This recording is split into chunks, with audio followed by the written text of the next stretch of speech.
teman-teman, aku Nurul Fahmi. aku Zaferi Febi, Kembali lagi bersama kita hanya di channel YouTube Hukum TV.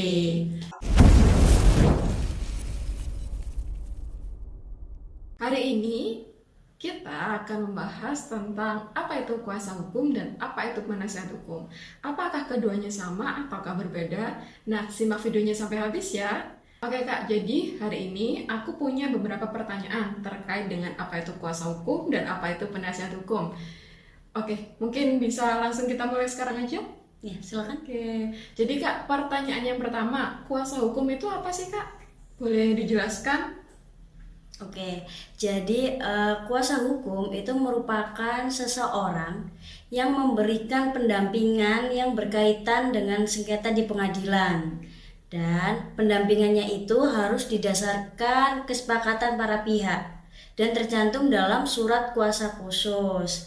Nah, biasanya kalau di dalam perkara perdata maupun beracara di Mahkamah Konstitusi itu disebutnya sebagai kuasa hukum karena adanya pemberian kuasa dari klien kepada kuasa hukumnya seperti itu. Jadi biasanya kan kalau misalkan di dalam kasus gitu ya, dalam kasus itu tertulis gitu. Kalau misalkan orang ini menjadi kuasa hukum dari si ini seperti itu. Oke, jadi kuasa Hukum. jadi kuasa hukum ini diberikan atas kesepakatan antar dua belah pihak itu Iya, di betul. mana pihaknya adalah pemberi kuasa dan penerima kuasa. Oke, ini untuk melakukan pendampingan ya Iya, ketika betul. beracara di pengadilan. Oke, kemudian Kak, pertanyaan yang kedua, penasehat hukum ini sendiri apa? Apakah beda atau gimana dengan kuasa hukum? Boleh dijelaskan? Oke, kalau penasehat hukum ini itu seseorang yang memberikan bantuan hukum baik secara individu ataupun bergabung dengan suatu persekutuan penasihat hukum lainnya, akan tetapi harus memenuhi syarat-syarat yang ditentukan oleh undang-undang seperti pengacara ataupun advokat yang telah diangkat oleh Menteri Kehakiman, dan atas dasar itu dia memperoleh izin melakukan kegiatan berpraktek hukum dimanapun, atau ada juga praktek maksudnya pengacara praktek yang dia itu diberikan izin oleh Ketua Pengadilan Tinggi untuk berpraktek hukum di dalam daerah hukum pengadilan tinggi yang bersangkutan kayak gitu. Dan biasanya itu ini tuh di dalam perkara pidana kalau misalkan penasihat hukum. Nah, kalau misalkan kita lihat di kitab Undang-Undang Hukum Acara Pidana atau biasanya kita menyingkatnya dengan KUHAP.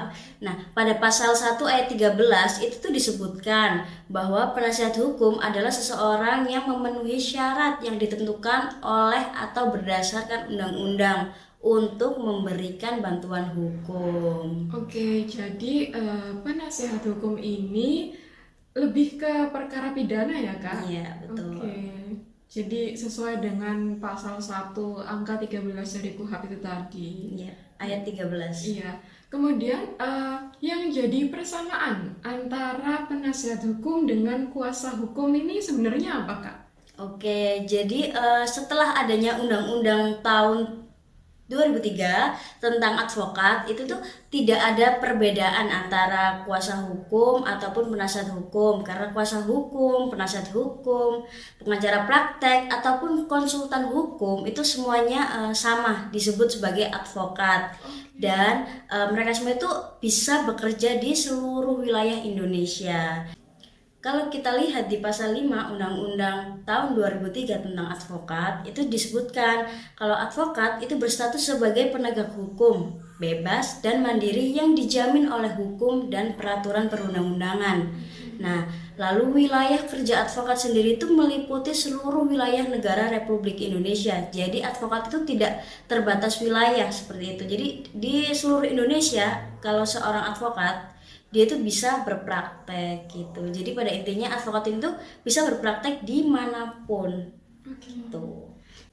Nah, di undang-undang yang sama di pasal 32 itu juga disebutkan bahwa advokat, penasehat hukum, pengacara praktik dan konsultan hukum yang telah diangkat pada saat undang-undang ini mulai berlaku dinyatakan sebagai advokat sebagaimana diatur dalam undang-undang ini. Jadi di sini tuh udah dijelaskan gitu, udah disebutkan secara jelas bahwasanya kalau misalkan kuasa hukum, terus penasehat hukum, advokat, konsultan hukum, itu tuh semuanya sama disebutnya sebagai advokat seperti sesuai itu. dengan Undang-Undang tahun 2003 tadi tentang advokat. Oke.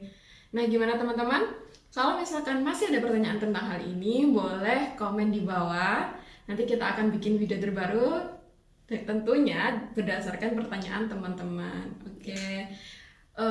Kira-kira udah cukup nih Kak untuk video kali ini. Terima kasih banyak penjelasannya tentang persamaan ya kuasa hukum dengan penasihat hukum. Oke teman-teman, terima kasih sudah menonton. Jangan lupa klik tombol like dan subscribe. Oh ya, jangan lupa juga klik ikon lonceng notifikasi supaya nggak ketinggalan video-video terbaru dari kami hanya di Hukum TV. Terima kasih sudah menonton. Semoga bermanfaat. Sampai ketemu di video-video kami selanjutnya. Bye.